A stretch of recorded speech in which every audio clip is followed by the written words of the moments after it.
My coworker, the one that called me a whore, started Forever and ever, how she will be known. yeah, she started listening. And she's like, how dare you? Do you want me to use this in case Yes, do it. Oh man.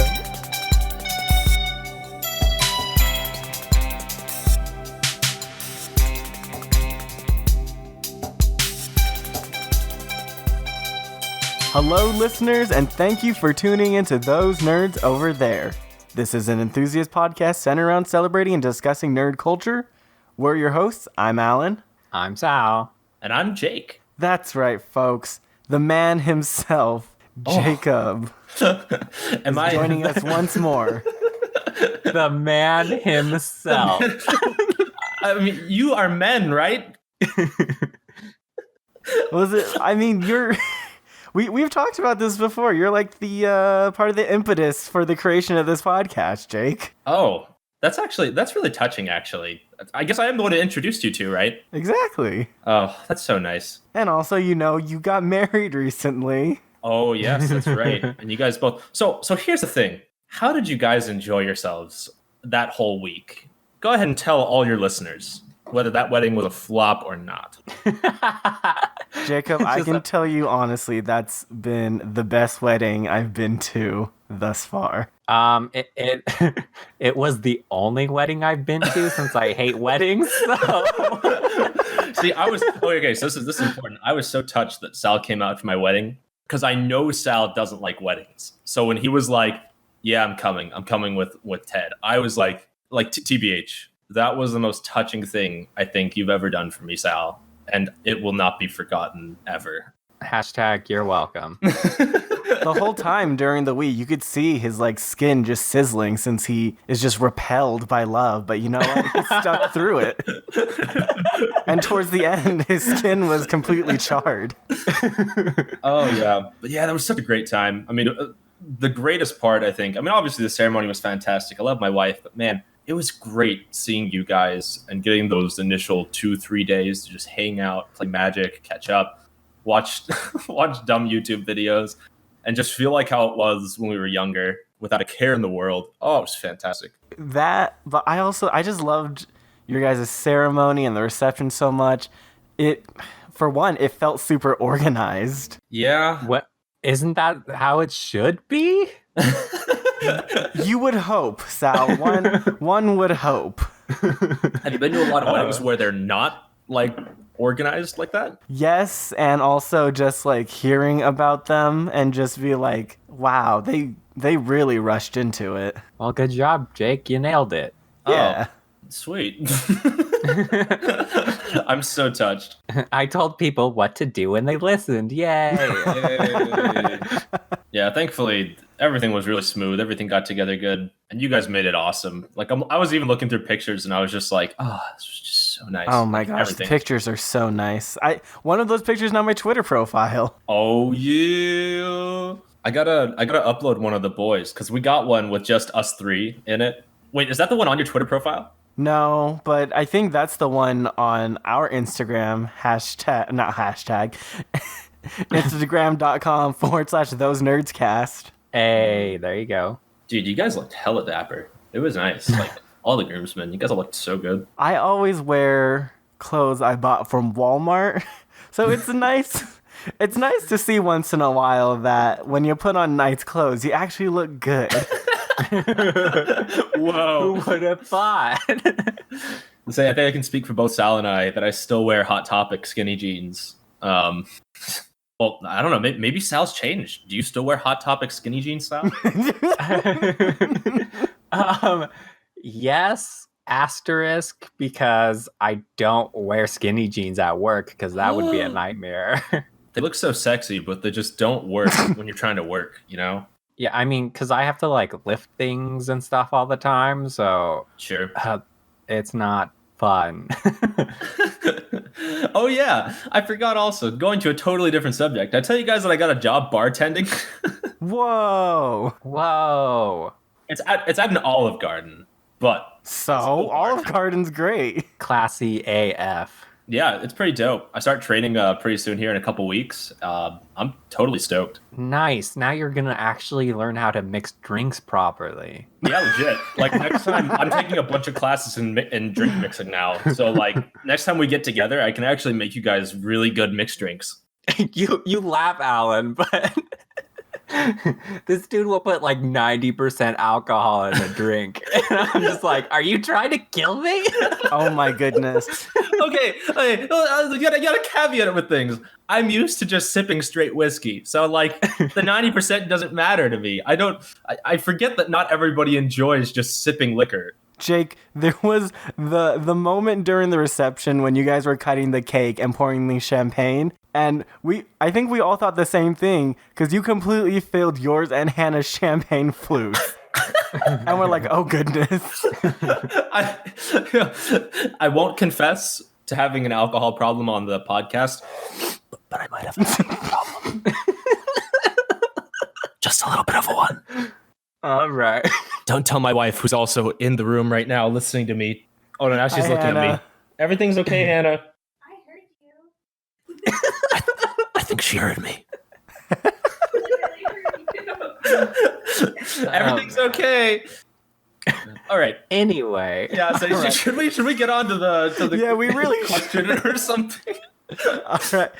Thanks for sitting through that, listeners. But this is a nerd, enthusiast podcast. So let's discuss some fun nerd things. This is what we call the Nut Jar. It's filled with listener-submitted questions that are super fun, nerdy discussion topics. If you want to shout out in the show, feel free to send us these kind of fun questions to our Twitter at ThoseNerdsCast or our email, thosenerdscast@gmail.com. If you do, feel free to include some kind of social media tag or anything else you want shouted out, because you deserve the attention. But here we go.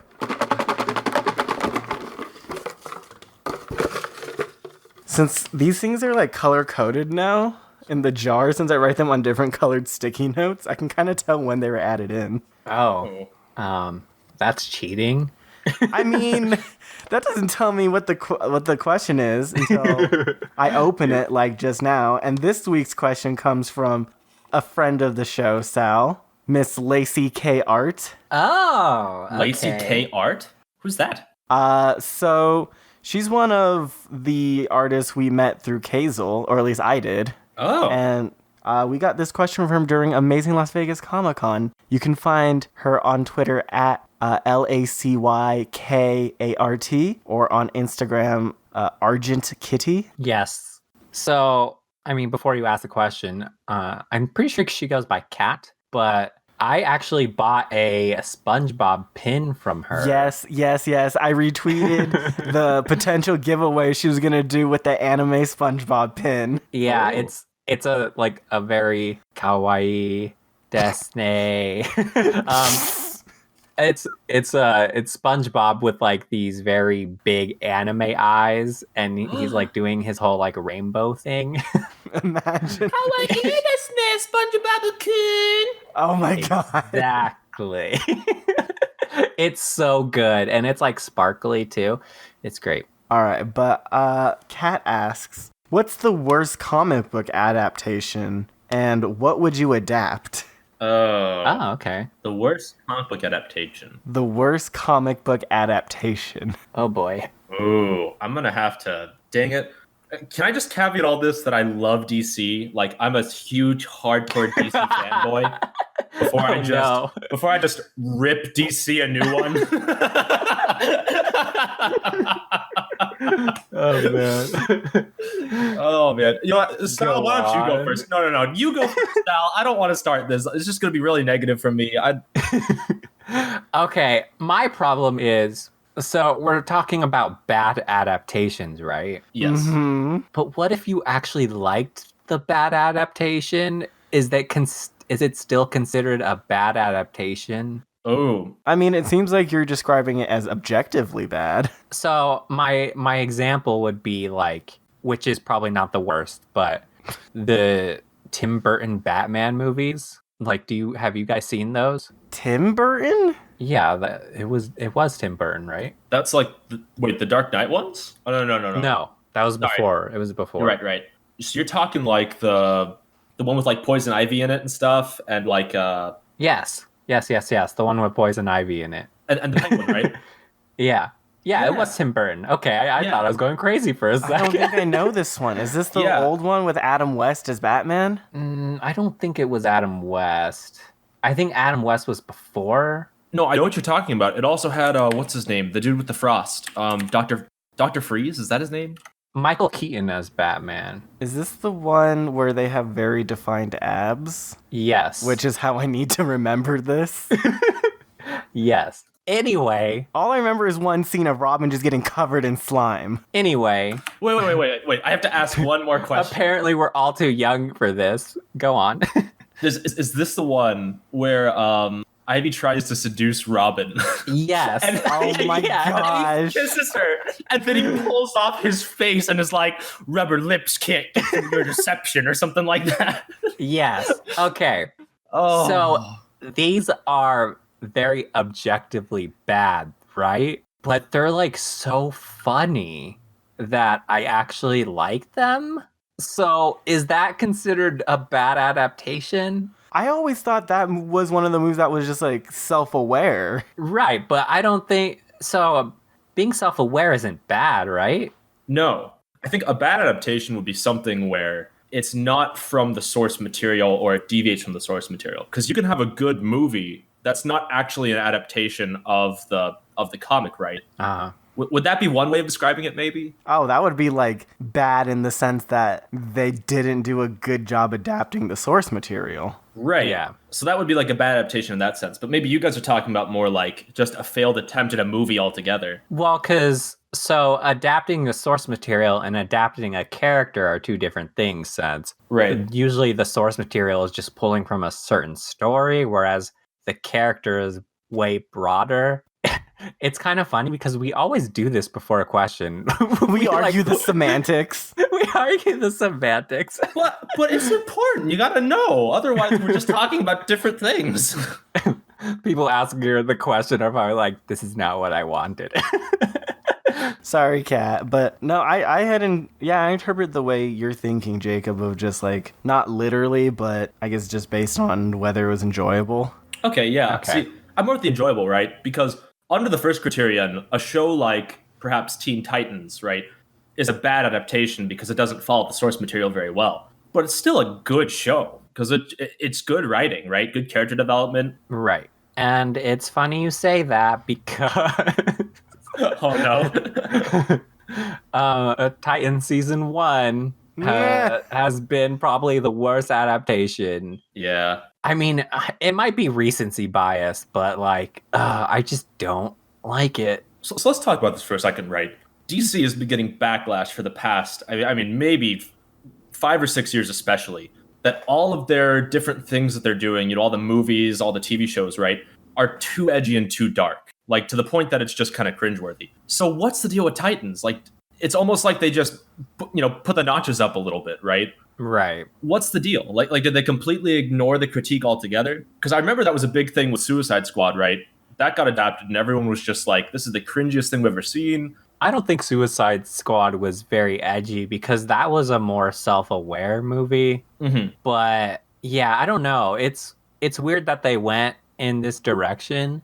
But my problem with it is I don't think the edginess is bad. Really? Like, I usually like it. It's just, my problem is just the writing. Like, you can make an edgy movie not bad, but it's not going to help if you don't have good writers. And I think they replace like character development with just edginess, and that's where it becomes bad. Right.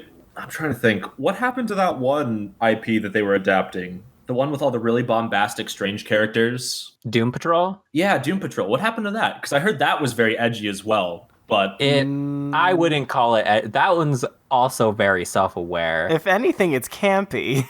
Yeah, it is very campy, but it can be very edgy.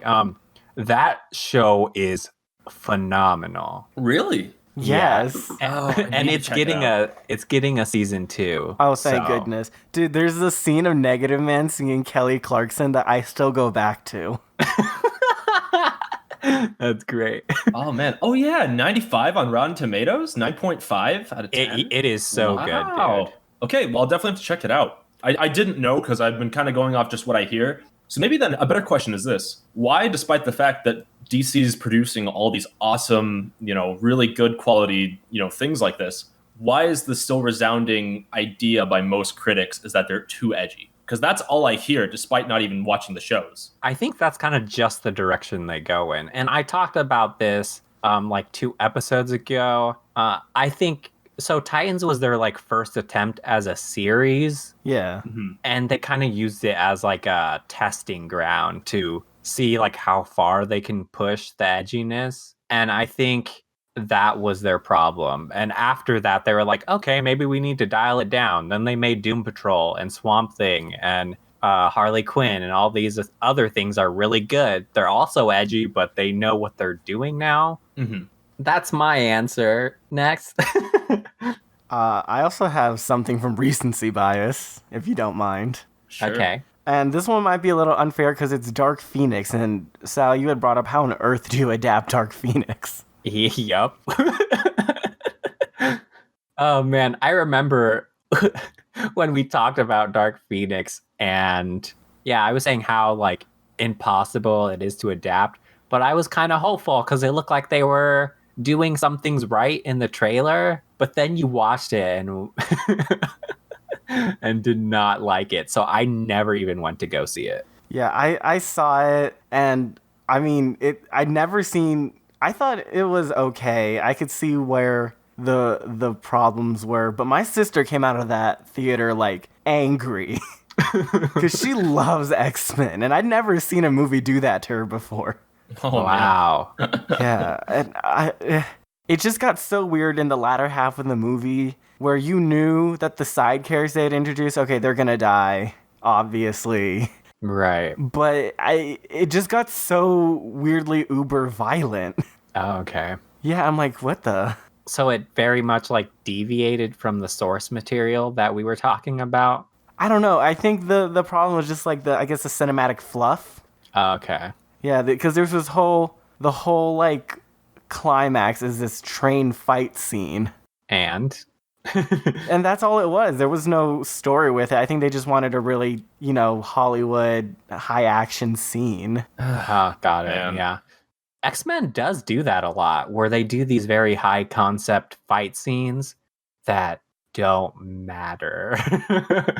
Yeah, Hollywood's having a really hard time lately with learning how to do a fight scene and make the fight scene matter to people. Because I mean, you got like big box budget movies like Transformers and stuff with just explosions everywhere, and like it looks really pretty, right? But you're not emotionally invested in anything.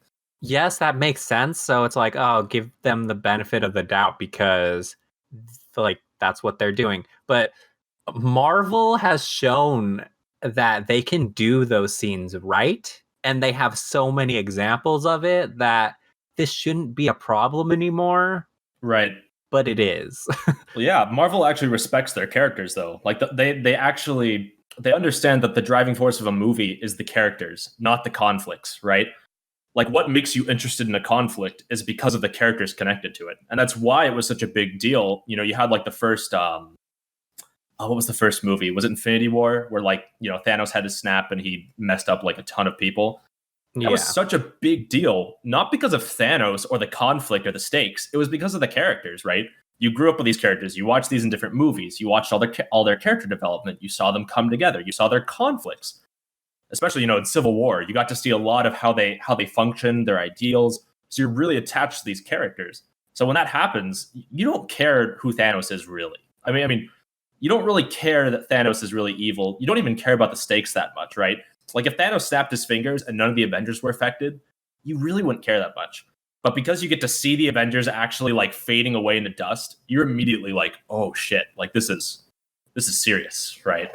And they did a pretty good job at making Thanos a character as well. Oh yeah. Even though they kind of threw that out the window in the second part, but let's not talk about that. Yeah, that kind of stems into mine as well.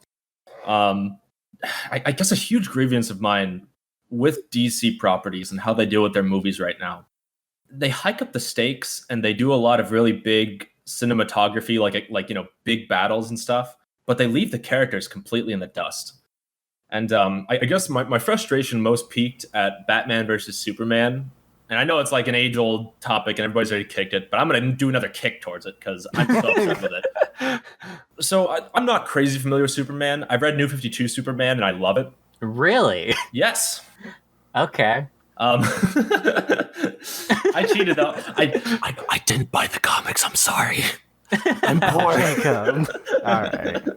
No, I've done as much as I can, but I'm poor. I can't do as much. I've read a couple old ones, not finished like any actual like comic book series of Superman, like the old Superman, but I've read a lot. And I do really enjoy Superman as a character. But in all the DC movies that he's represented in so far, Man of Steel did a little bit better than the other ones did.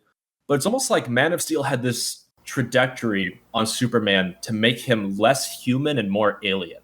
And because of the trajectory that was set in Man of Steel, all the other movies kind of set this precedent for Superman being this very distant and cold and, I don't know, sort of separated character from the rest of humanity. And that's a problem. The opposite of what? Yes, this is the exact opposite of Superman. And here's the problem, right? You could potentially make a movie based off a type of Superman who is an alien trying to have empathy for humans, right? And you could make a movie on that. But the problem is, when your source material is all about this Superman who's supposed to grow up as a human and then try and empathize with his alien side, who's struggling to do that and wants to stay on Earth to protect humanity instead of embracing his Kryptonianness, you're losing a lot because the whole show is based around the character. So when all of a sudden you get rid of the character, you have to make up for all this extra character writing with better conflicts, other characters that are going to help support him, all the stuff, right? But they didn't back that up. So you change the character of Superman like crazy, like Man of Steel did, and then you don't have a sufficient amount of supporting characters or other conflicts that are interesting enough for you to be engaged. Like I remember in Man of Steel, like so Zod comes to Earth, right, and he's going to take it over, and the whole thing just kind of amounts to this like two guys beating each other. But there's not really a lot of significance in it because you haven't seen how Superman sympathizes with humanity enough. You haven't seen how, like, this is not like a Superman as in a regular man protecting Earth representing humanoids versus this mega god Zod coming to destroy Earth. This is just two aliens beating the hell out of each other, and you don't really understand why he's doing it too much. And plus, oh man, on top of that, when he's killing people, like he just kind of kills Zod willy-nilly, and that's kind of a big deal for Superman, right? Because the whole point of Superman's conflict of not killing people is that he's a god among men, and he feels it's morally unjust of him to use his powers to kill things because he recognizes all of life has meaning.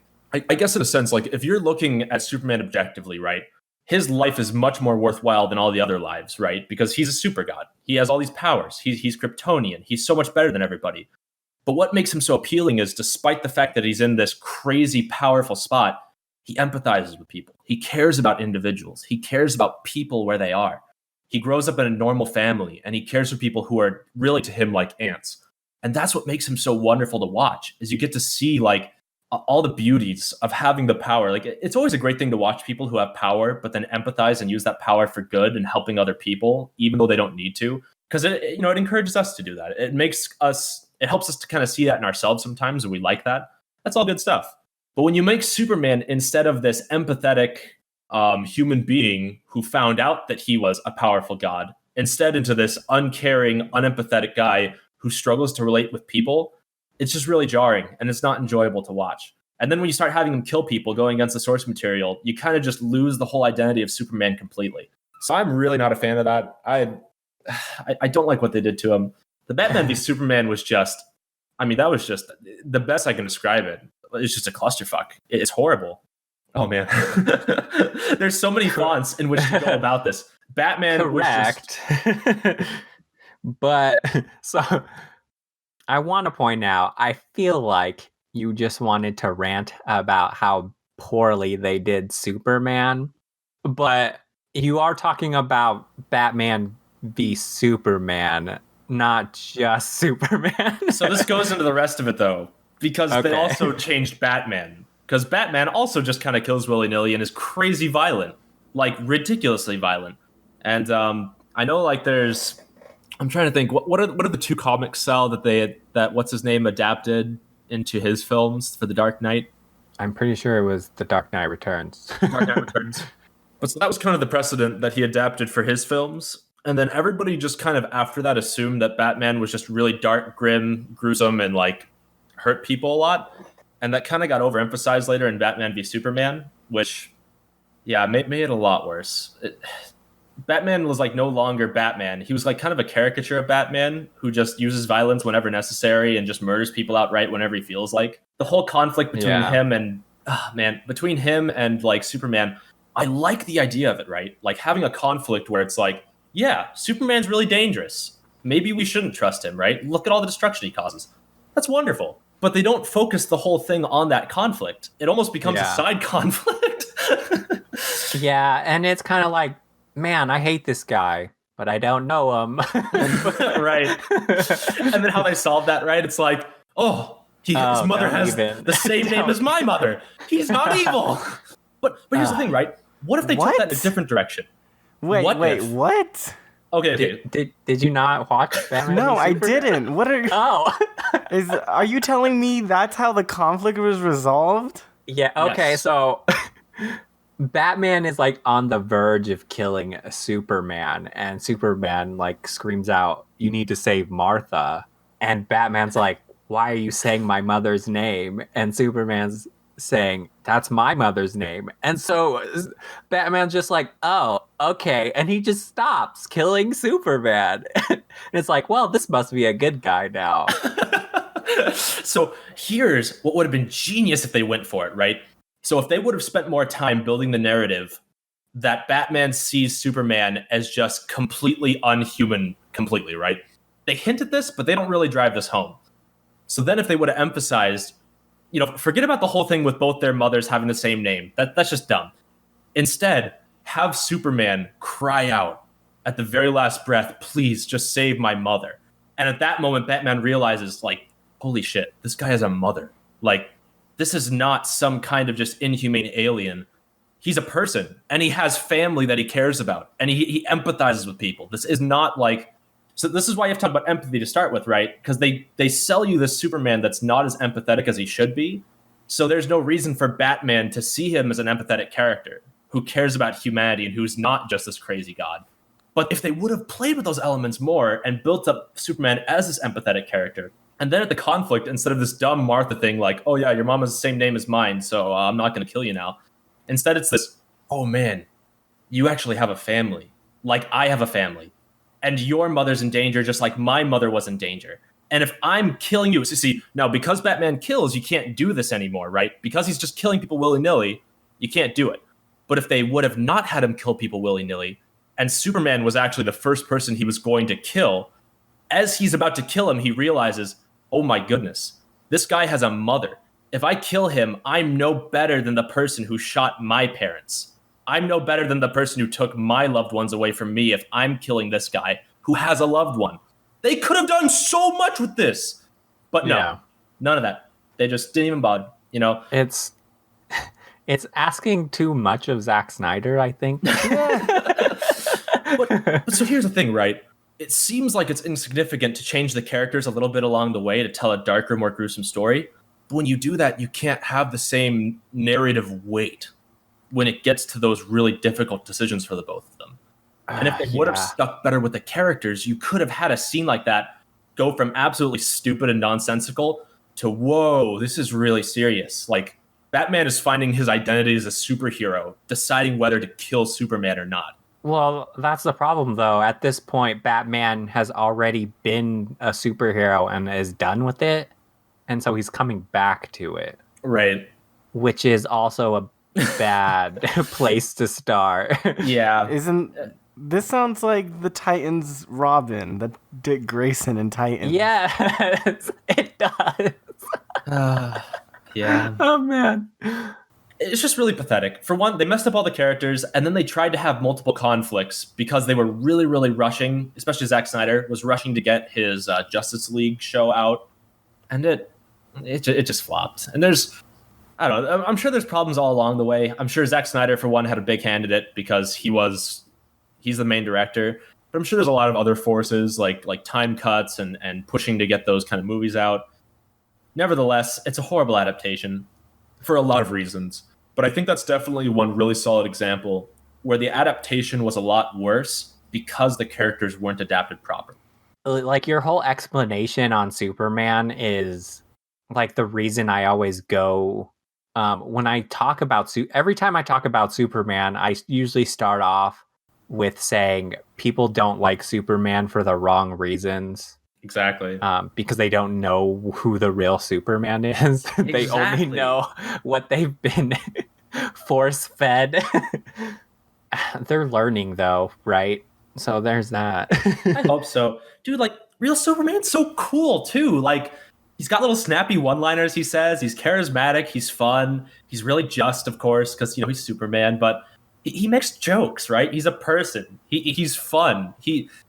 I think probably one of the best places to see a proper adaptation of Superman is watching Justice League, to be honest. As silly as that sounds. The live-action movie Justice League? No. The TV cartoon animated Justice League. Oh, the one I grew up with. The 2000s. That's actually a really good depiction of Superman, and he's fun. He makes jokes. He's a person. I share Sal's frustration because there's so much good stuff there. DC's got wonderful comics, and people are sleeping on them. I got Alan around to it. I can get more people. Convert, become DC. Anyways, so those are the worst adaptations we think so far. Yeah. Probably some recency bias in there, but that's fine. Yeah, and as far as like what we want to see adapted, I think we had this particular question last week. Yeah, So it was the one Sus asked, but I guess quickly I went with Adventure Zone. Yeah, and then I went with The Wicked and the Divine and also Gwenpool. Jake, is there anything you would want to see adapted? Probably a full-fledged Blue Beetle comic. Ooh. I would love that. Oh, okay. I like the Blue Beetle because Jaime Reyes, he is a virtuous young man, but he also doesn't want to be a hero. He just wants to live a normal teenager life. So the character is very easy to empathize with, or I guess sympathize with. You can understand because it's like, for example, like if you got superpowers, I mean, would you really want to put yourself in harm's way all the time in real life? Probably not. Like any average person would probably not want to just do superhero work 24/7 and try and save the world 24/7, right? I mean, part of what makes Superman Superman is he's so virtuous, but not everybody is that way. I mean, I can personally say, like, if I got a superpower, would I want to just go around fighting crime, putting my life on the line all the time? No. It doesn't help that his superpowers in the form of like this death machine. Right? Semi-conscious death machine. That fights back against him. Yeah. But I'd love to see an adaptation of that because it's just really relatable, really fun. Man, you bring that up, and that just made me think how great that would be. Just like a Blue Beetle movie, and you can have Jaime and Ted Kord in it, and it'd be a really nice, like, young adult film. Oh, Yeah. yes. Oh, I'd love it. YA. Hey, what up? Was it, listeners, please tell us what adaptation that you think is bad, and what kind of property you want to see adapted. I don't know. Like when you love something, you feel strongly about it, right? And that makes you critical because you want to see the things you love done justice. Mm-hmm. All right, before we move on to the things we got excited about this week, we want to take a moment to thank our patrons. So thank you so much, Eloy and Suspiria, our lovely patrons. Your continued support means so much to us. I was reminded this week of just like in the midst of a really crazy hectic work schedule that there's so many things I love that I still have, and part of that was just thinking about this show that you guys helped create, so thank you. Yay. I before I move on, I can't tell you how like jealous I am, Jake, the way you can just put together your thoughts and say them without stumbling over every word. Thank you. It's great. It's great. That's a talent. Yeah. Yeah. Speechcraft is speechcraft. It's I don't want to say talent, but it's a craft. You know what I mean. But so Jacob, Yes. what did you get excited about this week? I got so excited over Minecraft. What? Here we go. Okay. Just bear with me. Sal, when you were younger, did you ever build with Legos? Nah. Yes. So what attracts me most to Minecraft is just the potential of building anything you want. It's amazing. But so anyway, I had a friend over at the apartment just a couple days ago, and we hopped on a LAN party on Minecraft, and we were playing. It's the first time I'd played Minecraft since like 2000. I don't know, when was the last time we played, Alan? 2013? 2013, 2014. 2014? Oh my God, so long ago. But so, first time I played in so long, there's a ton of stuff that's different. But man, I just found myself being completely enamored once again with just being able to build anything I wanted and enjoying the sereneness of just putting blocks together. I guess for myself, right, I do a lot of consuming, I listen to podcasts a lot. I do a lot of reading. I do a lot of just watching like YouTube and stuff. So I guess it's really nice to be able to not consume for a moment and to produce. Take a break from media. Right. Like take a break from media and just relax and just build something, create a work of art. And I think there's something to be said about that. And I hate to make this all like, greater than just the nerddom sense. No, go for it. There's a sense in which we're made to be producers, right? Like we're made to produce wonderful things. And that could be expressed in writing. It could be expressed in producing podcasts like this. It can be expressed in like building things and creating products for people, all those sorts of things, right? Singing, playing instruments. We're made to produce things. And I can't help but think that people are so stressed out nowadays because they don't spend their time positively constructing things for other people, like in the form of writing or building or playing instruments or, any of those things, right? And so I find it very therapeutic to just sit down and just build little things in Minecraft. Just build little homes, build contraptions, build cities, all these wonderful things. And so I was loving it. And plus, it just makes me super nostalgic because to all those viewing or I guess listening, Alan and I used to play Minecraft a ton. And I share a very precious memory. I remember back in the 7th grade, it was probably in like 2008, maybe 2007. Alan had been like, hey, dude, I found this awesome game where you can just build whatever you want. It's called Minecraft. You should totally download it. And at that time, Minecraft really only had a single player going for it. There was a multiplayer, but it was like really buggy and hard to like get into, right? The game was still in beta when we got into it. Yeah. So we'd play the single player together, but be talking online on like Ventrilo or TeamSpeak or something. Yeah. Oh God. Yeah, that's how old this was. And that was fun. But I still remember our very first world that we ever had together. So it was finally once the multiplayer got a little bit more codified. It was about 6 months later. And we started hosting a server. We did all the port forwarding. And we got into a server together, which was buggy as hell. But it was so much fun. And Alan and I would sit there and play. We dug a little home together. We made a little sign for our server. It was, oh man, it was wonderful. It was so therapeutic because it was just me and him talking, hanging out, building stuff together, building out little homes for each other, making farms, building constructions of art, just doing all this awesome productive stuff. And a lot of people look at video games and they think, that's so unproductive. That's such a waste of time. But man, like, nobody looks at somebody who sculpts and says, you're wasting your time. That's just such a waste of time for you to do that. Nobody looks at people who write poetry or who writes novels and goes, that's just a waste of time. Why are you wasting your time doing that? Well, And Minecraft is some people do. But they'd be objectively wrong because the arts are important and classical education is important. But yes, asterisk again. You are talking about something very physical versus virtual, though. okay, so let me say this then, and maybe you guys can argue with me if you want to, because I'm totally willing to get fisticuffs over this. okay. What is the difference between a virtual building that you make and a physical like little like thing that you make out of Lego bricks or something, or maybe out of like sculpting clay or a model that you create? I don't think there's any difference between those two because I think the enjoyment from both those activities purely for yourself. Right. Right. But I don't know. I had just said well because like I I feel like the at least growing up, the common consensus was like, hey, the arts is a waste of time. Which I think in our more enlightened age, people are starting to reverse their thoughts on that.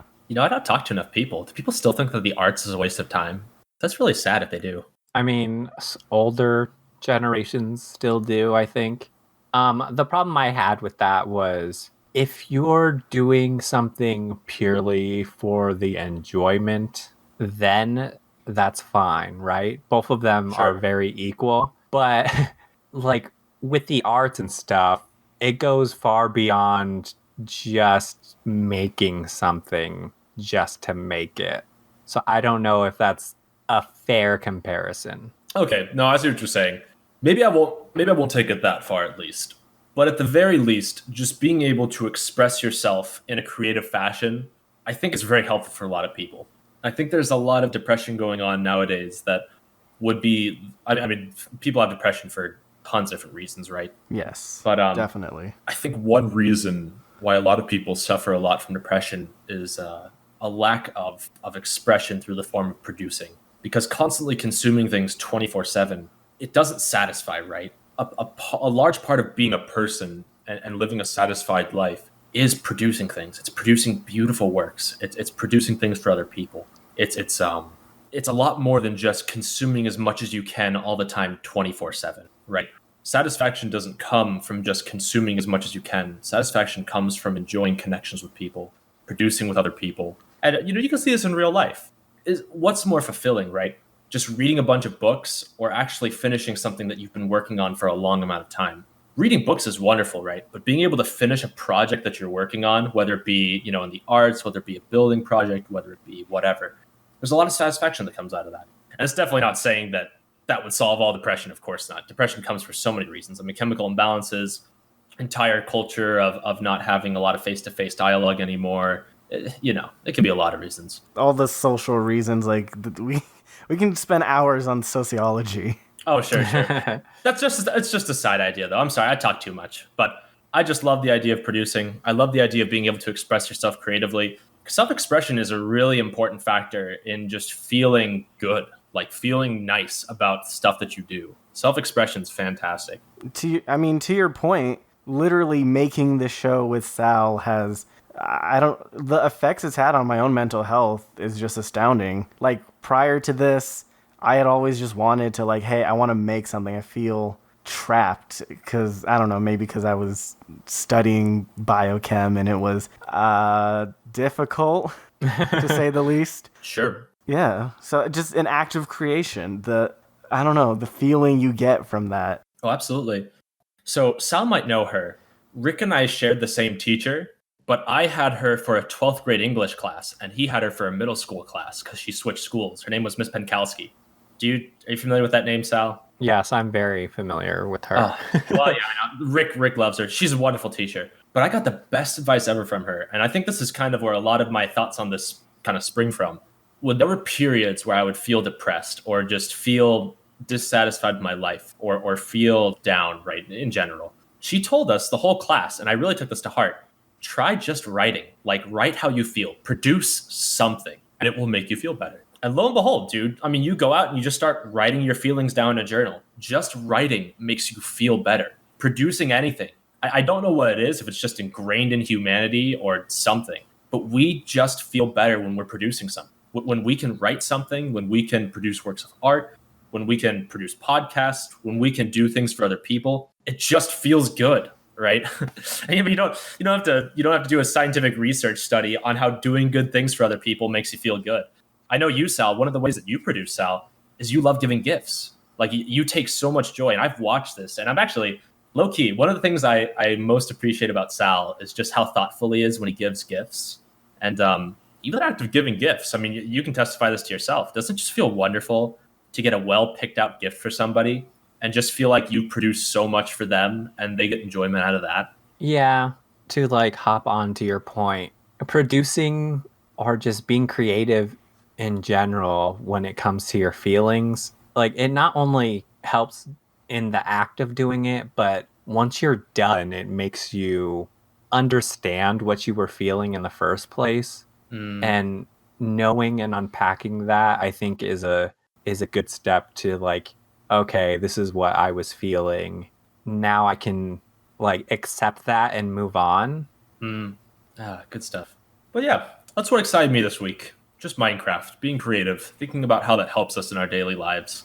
Yes. And if I can go ahead and just crap on Minecraft real quick. Oh, go ahead. Go ahead. Do Jeez, it. Sal. Do it. I love Legos, but I could never get into Minecraft. I don't know if it's the graphics or the little side thing where you have to like also do a little RPG on the side, or I don't know what it is about Minecraft, but I don't like it. And I've never been able to find out why, but Well, maybe you should write about it. right. I understand why it's so beloved, but I'm just like, Minecraft. I think, well, what blows me away, so I'll find like a good screenshot of like things that are created in Minecraft. But the reason why like I think of it truly as a means of self-expression and creativity and production is because of stuff like this. Yeah, and I mean, I have like no doubt that you're right, and I understand like creating things in Minecraft are great. I just don't like doing it. So Sal, what made you Hello. excited this week? Hello. Hello. Hello there. Before I get into what I was excited about this week, I do want to shout out a podcast real quick. Okay. They don't need our shout outs because they're kind of big. But so they're called Overdue. And it is two guys named Craig and Andrew. And it's a podcast about all the books you've been meaning to read. And very serendipitous. Piggybacking off our last episode, I happened upon an episode of theirs where they talked about the novel or book Little Women. And where I was very enamored by the fact that this thing got 10 million adaptations, they actually talk about the book. So why read a book when you can go listen to a podcast about people talking about it? No, for sure. Yeah, so if you want to go check that out, it's the podcast is called Overdue, and it's episode 258.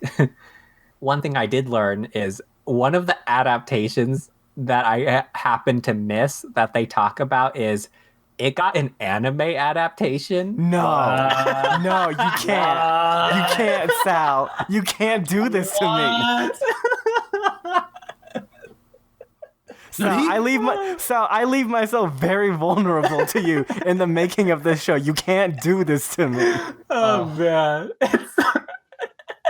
I could not believe my ears when I heard this. I looked it up, and it is very true. It is very old, though. It's like, I think, 80s anime. No, that's... Oh, gosh. That's even better. Oh, man. It's... And still, this thing flew over our heads. But anyway. Oh, my God. Overdue. Ah, yes. By the way, because I don't know if it was because the intonations you were using, Sal, but it made me think it was like Overdo. Yes, like an overdue book. Oh my gosh. All right, Sal, but what did you really get excited about before you introduced this into my life? You know, I'm just gonna leave that there. So what I got excited about is so this week, Disney's D23 Expo just happened. I don't know if you guys heard about all the commotion about that. I hadn't even known that Disney had an expo. Well, now you do. In the dark on this one. So during this thing, we got a slew of new TV shows and movie announcements that are coming to Disney's new streaming service called Disney Plus. It is coming out on November 12th. And it's going to be like $7 a month. So it's actually not a bad deal. But we got like a lot of Marvel TV shows, Star Wars, and even Disney ones. But today I want to talk about two of the very unsung heroes that did not get as much attention. for good reason, but I kind of think they're great and hilarious. So the first one, and now you guys are going to have to bear with me if you haven't heard of this, because I'm also introducing another thing into your life, Alan. Oh my, okay. Rip Alan. Clutching the nut jar. It is a 10-episode mini-series aptly named High School Musical, the series. What? What? I'm shaking violently now. You.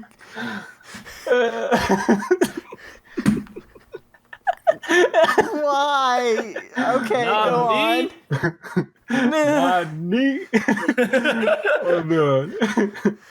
Okay, so hear me out on this, guys, because I know what you're thinking.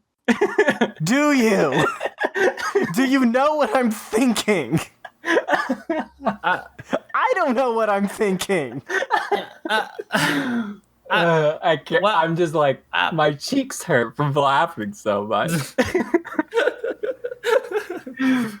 Okay, so this is a documentary style show. No, it can't be. What are you talking? Oh, wait. Okay, I know what this show is now. Okay. I have several questions. It's a documentary style show, kind of like The Office or like Parks and Rec, that follows a group of students that go to the actual high school that High School Musical was set in, and it's about their production on. They've never done this musical before for whatever reason, and so they're going to do this musical, and it's about the events leading up to it. It is developed by Tim Federal, and I could not figure out who the writer was. So yeah, there's that. But so for my first question is, have you guys seen High School Musical? Of course. Yes. Okay. I say, has anybody who was born before 2010 not seen High School Musical? We had the album. Man, High School Musical. Oh man. Yeah, so I mean, we're all very millennial.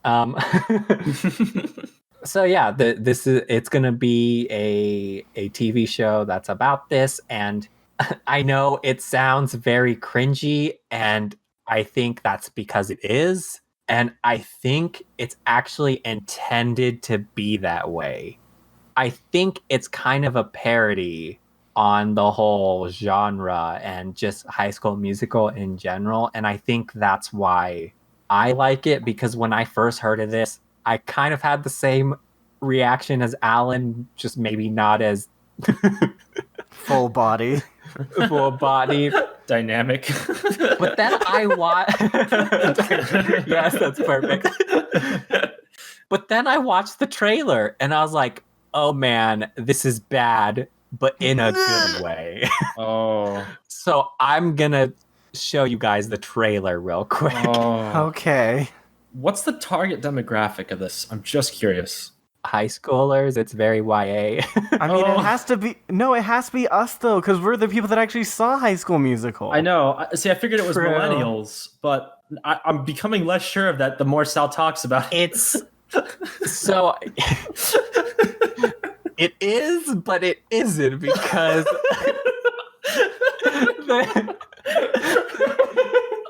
all the characters and stuff in this show are very Gen Z. Oh no. All right. Anyway, just look at it. Just watch it. Yare does it.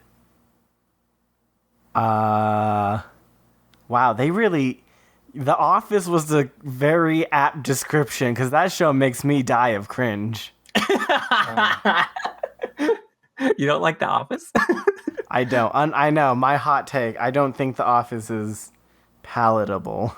I mean, that's fine, but you like Parks and Rec, so there's a pass there. I mean, Jake's right. I'm very confused about the target audience now. I am so Yeah. confused. Like, I thought it was for millennials at the beginning, but I mean, she even says the word millennial. right. but then it's like, oh, they talk like all the high schoolers talk nowadays, which is very not millennial. Yeah, I don't know what it is about it, but it just feels like it's bad, but like I'm just gonna eat it up. Because it does seem pretty self-aware in a sense, but also it might be on the level of like Riverdale drama that's like so bad, but it's hilarious at the same time. So I'm gonna watch it. I don't know. I think I'd watch it just to hear the songs again. I don't even know how to feel about this at all. Like, I'm literally floored for any kind of thought whatsoever about this. Yeah, I think it might be for millennials and Gen Zers, where it's like if you know what High School Musical is, you'll get a kick out of it. If you don't know what Musical is, you might be able to relate to the characters, and now you're being introduced to High School Musical. So yeah, there's that. But I'm definitely gonna watch it. It's only 10 episodes long. I mean, and I can always drop it if it's like really bad, right? Right. Well, can you ever stop looking at a train wreck? Nah, that's unfair. I did with Riverdale. Wow, congrats to you. I ended up watching all 3 seasons. Why would you do that to yourself? I couldn't turn away, and they did Heathers in season 3. Oh man, that's great. All right, so the second property is probably better for all of us. It is an upcoming movie on the Disney Plus app, which is also coming out day of, and it is a Christmas movie called Noelle. Noelle? Yes, it is a comedy also about Santa Claus's kids, a brother and sister named Nick and Noelle. And in this world, Santa has passed away. Oh no. Yeah, so Nick needs to inherit the duties of Santa Claus, but he kind of runs away. So it's up to Noelle to go and get her brother back. But, first of all, to get you interested. Sal, this is the plot of Frozen. Hey, don't you? Gonna say, shots fired. Oh, man. But so the cast of this, the 2 leads playing Nick and Noelle are Bill Hader and Kendrick. Oh my god! Yep. Sorry. There's that. Sorry about that, but oh my god, it's Bill Hader and Anna Kendrick? Are you kidding me? Isn't that just doesn't even matter what the film's about? I'm watching this anyway. Yes, oh my god. Billy Eichner is also in it. No, you can't. He plays like the forgotten third child. Oh. Oh my god, I love this show already. Or this movie, I need it. Yes, it's gonna be great. Bill Hader and Anna Kendrick are just like the dream cast, and they're so hilarious. It's also being directed by Mark Lawrence, who also wrote the film The Rewrite, which you guys probably don't know about, but I really enjoyed. So I like that. And the show kind of feels like, or the movie kind of feels like a female version of the Elf, because to get her brother back, she has to come to like the real world, quote unquote. And so she's trying to learn about all that. But I am going to link you guys this trailer as well. Okay. Since I know you're far more excited about this one. This actually looks like it could be one of those, like, watch every year movies for Christmas Oh, like time. a Hallmark? Oh, dude. What defines a Hallmark? They're literally made by Hallmark. I want to see this so much. It's not. This looks so funny. It looks so funny. It's so you described campy. This is like a better version of campy. It's like very jolly, very funny. Yeah. Were you getting the Elf vibes like I said? Yes. Like Okay. person raised in the South or North Pole coming into regular society. It's amazing. Yeah, it's fantastic, and I'm sad people weren't talking about this because, I mean, Anna Kendrick is the waifu. So anyway, The waifu. What a strange time for this movie to be released. It's announced now in August, and we're getting it in November. Yeah, I don't know why, but a lot of Christmas movies tend to come out in November. I don't know why that is. And then you'll have like weird things like Star Wars On Christmas. on Christmas. So I don't know. But yeah, it just looks like so much fun, hilarious. Cast is stacked. It's gonna be great. And I'm probably getting Disney Plus because I'm a sucker. But yeah, that's what I got excited about. If you have no other questions, we will move on. No, the question is just like, I want to see it so bad. Like I love Billy Eichner too so much. A perfect day would be, for me, just him yelling at me as we walk around New York. Okay. Like, okay, Alan. Don't judge me. Alan, I never judge you. Love you. I love you too, my boy. All right, Alan. Hello. So what did you get excited about this week? All right, I'm going to close out this show with an oldie. Like Jake, I got excited about an old video game, and mine is Guild Wars 2. Whoa. Also, a game I spent a lot of time with Jake in the early 20... Oh gosh, I think 2012? I don't even... Wow. Yeah, oh my Is gosh, it- 2012. Is it like just a happy coincidence that I'm third wheeling this podcast? I think so. Yeah, come on, Sal, what are you doing? No, but I bring it up this week just because we're actually coming up on the 7th anniversary of this Whoa. game. Yes. Jake, I this did game- not know it was that old. Jake, Yeah. yeah, 7th anniversary, man. That is ridiculous. And it's 7 years old, and there's still new things being released for it. We're getting an announcement for what they call the Living World, which is how they kind of do their plot in this MMO on August 30th. That's around PAX, so that's exciting. But I just want to talk about it, and I got excited because I re-downloaded this game to curb me over into a WoW Classic, and this is one of two games in my life that keep pulling me back. The first one is Maple Story. No. Oh, okay. Don't- Wait. You gotta No. understand Maple Story. No. The way you play Maple Story is you like binge it for like 4 weeks and then you drop it for a year. Oh, Yes. God.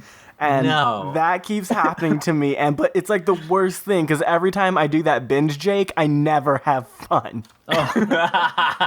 Alan, I'm not even joking right now. I'm on the Guild Wars 2 website. I'm downloading it. I'm gonna play with you. Oh my god. I'm getting ready. You gotta help me level up though, because remember when we played last, I only got so far before I started to have to go off to college and stuff and do stuff. So Oh yeah, definitely. Like I'm playing through with Neil right now and helping him too. oh, let's do it, dude. Okay, I'm getting it right now. Let's do it.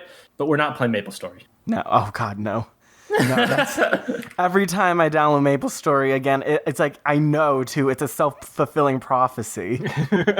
but Guild Wars 2 is like the exact opposite for me. Every time I go back, I'm just reminded of how much I love the game, and they had released two I guess YA, but like novels that fell in line with the lore of the game. Whoa, were they better than the Magic one? I didn't read the Magic one, but I want to say yes because I actually read one of them. You read a book? For listeners who don't know me, that's a very rare occurrence. All right, I'm putting it on my list. Was it Guild Wars 2 Edge of Destiny? But oh my gosh, and this past 2 weeks, I just got reminded again how much I love Guild Wars. It is an MMO. I know that's not your thing, Sal. And for Jake, I actually grew up on MMOs with you because you introduced me to that WoW private server that we played on. Oh yeah. Oh, good times. I think Guild Wars 2 is such an amazing MMO. It is. Just kind of an old pull. Like, I had initially been introduced to this game from watching beta footage from the Yogs cast. Also, reference back to Minecraft somehow. Oh yeah. Oh my gosh, it's all connected. And this seeing that beta footage, I'd gotten so excited for the game, and when it finally came out, and somehow we all bought it and started it, like that was like the best sophomore summer of my life for a bit. Oh yeah. Oh, just remembering it. It was so great. I think we all have like a game that's ours, or at least like genre, and this MMO, Guild Wars, is like my MMO. It's something I've always loved. It's something when I go back to, I always enjoy every time, and I love the way the game is built. That like it's that incremental progress kind of thing all MMOs do, right? Or you become stronger bit by bit. But Guild Wars makes it so you don't have to be on like constantly to make that kind of progress, because I've been playing on and off for these past 7 years, and even in that time I've gotten to like end game content essentially. Mm-hmm. And that wasn't like, oh, I needed to do the game for a month to do, which I think is what makes a lot of MMOs kind of unappealing, right? The grind. Right. Mm-hmm. And it is crazy that even after 7 years, we're still getting like these big updates coming to the game that's in these in-between times are pulling a lot of the player base back into the game. And it's nice to see it revitalized. Unfortunately, I can't really think of much else. It's just, man, I got back into Guild Wars 2 this week. I love it. It's going to kind of suck when WoW Classic comes out and I'll have to divide my time, what limited amount of it I have left, between those two. But if anyone, I never did get to play the original Guild Wars, but you don't need to enjoy Guild Wars 2. And I know it's a 7-year-old game now, which that's like what ancient for MMOs, right? Right. Yep. Anyone, listeners, that if you want to try an MMO that's very, I'll call it casual friendly, hit me up, because I think Guild Wars 2 is such a wonderful game. Hit him up. But not with your fists. Now, I don't remember. Is this a free-to-play game, or was it like a bot purchased game? Oh, so at the time when me and Jacob and our friend Hughes and Ted bought the game, it was, but oh gosh, I want to say it was 2-3 years ago, the game went free to play, or at least the base game did. Right. Oh, okay. Well, that's kind of neat. I remember watching snippets of like Jacob play it when I would be over at his house, and it looked cool. It's just I don't like MMOs, Which is the most unfortunate part. But you know, like a good it's like- story, and I don't know, the Guild Wars 2 story, it's just the highest, I don't know, it's like fantasy, but also steampunk, and I feel like they do such a good job of establishing these 5 races and the culture of these races with the aesthetics in the game, and here's an example, there's a crafting in the game, one of them is cooking, and there's doing kind of an update to cooking, and one of the points they bring up is like, if you want to upgrade your cooking now, you have to go to each of the main cities, and each of them has their own like culinary specialty that has to deal with like the race and their culture. Like I think the humans have a lot to do with desserts. Of course. And Not then, like surprising. the char are gonna be like these like big humanoid cats, and they live in these plains that are constantly on fire, basically. So there's a lot of like spicy food and meat. Nice. I think this was also the game that turned me into a lore whore, as our friend Glenn called me. A lore whore? Yes, I was called a lore whore. Like, Hey, I mean, That's very apt. I love that because that's what I am for Magic, so. oh my god, dude, this game makes me like troll the wiki just hitting random page so I can read random things on Guild Wars 2. I love that deepness. I don't know. Maybe I should try to get into it. Try an MMO, Sal. I have tried MMOs. But like, try again. try again. We're nearing the end of 2019. Well, he's not in my mind. Well, think again. Honestly, Sal, if you start playing it, I'll play with you because I'm not even max level. I don't have that talent you have, Jake, to put these thoughts into words. I just have feelings, and this high school Alan just got to go on this high fantasy adventure because of this game. Well, I think there's also the social aspect of the RPGs, right? It's not just like absolutely the story's fantastic and it's something that you can sit and enjoy.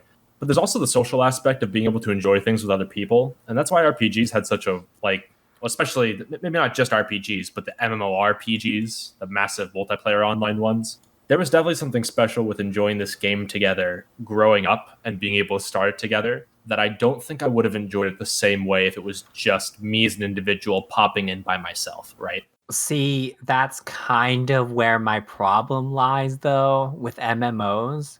I feel they're very like community based, and if you want to get everything you can out of it, it's better to play with other people, which is kind of fine for me now. But growing up, and I mean, even now, because I love just regular solo RPG games, I Right. don't care to interact with other people usually. See, and there's the beauty with Guild Wars 2. The storyline is so integrated with the experience that you really don't have to interact with other people.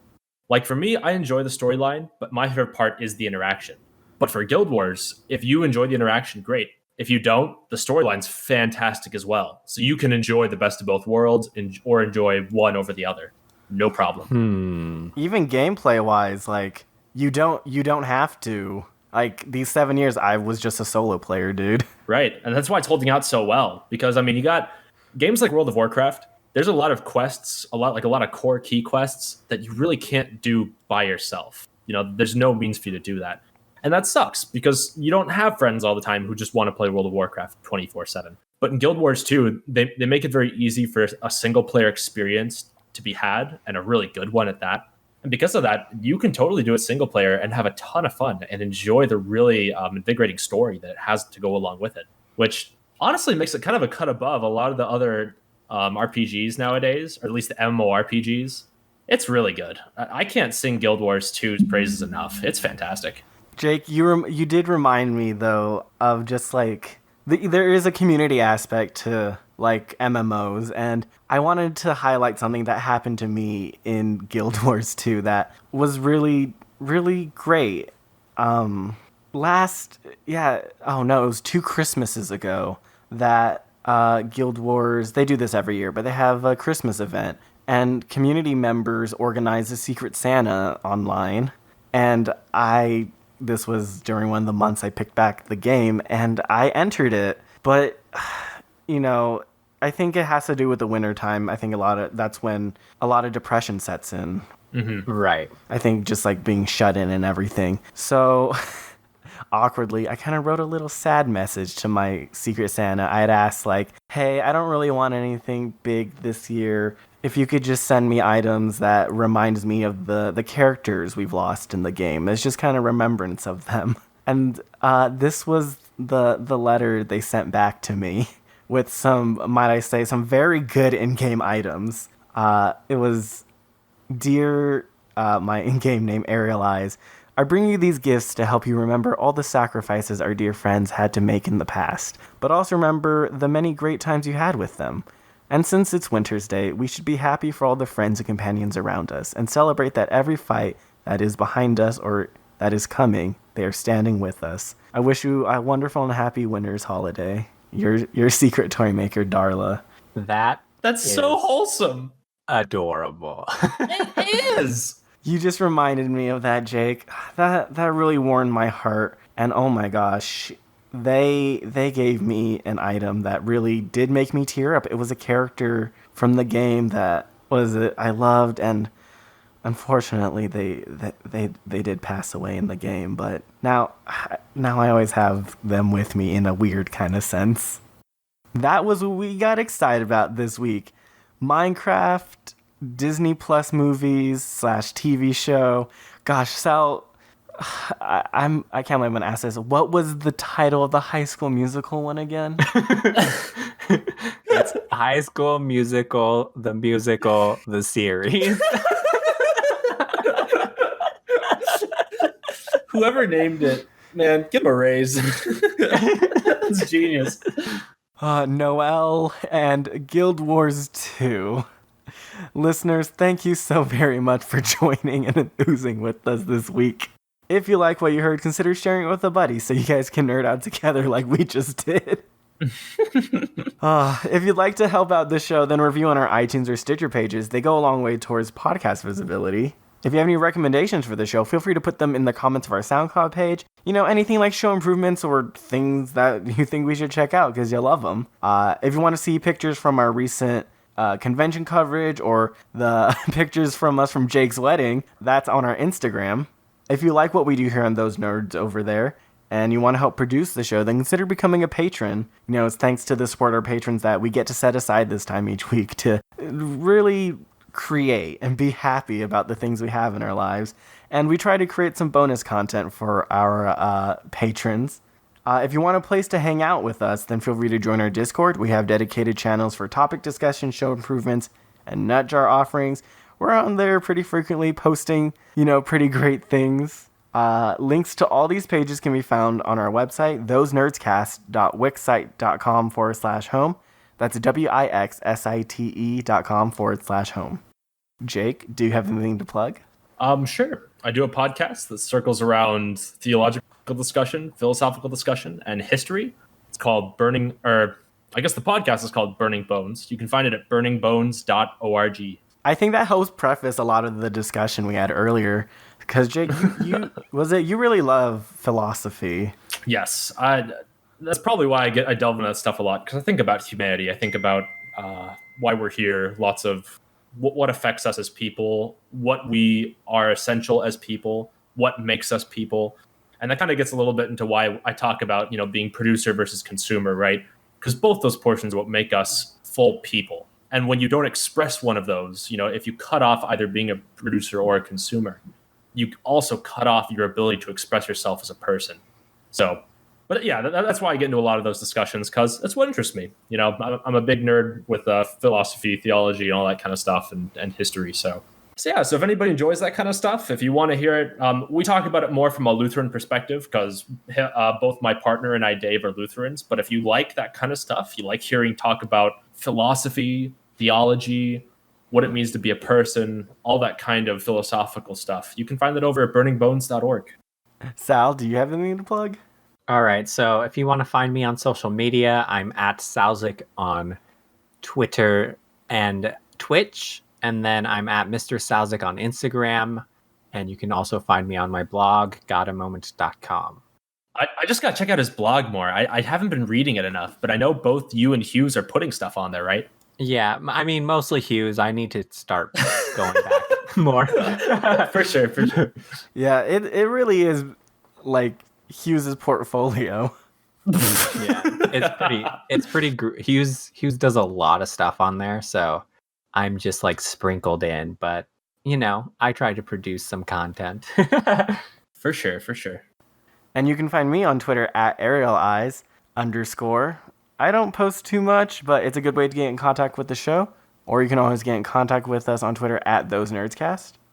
Thank you again so much for listening, and we'll see you again next Wednesday. Goodbye. Bye.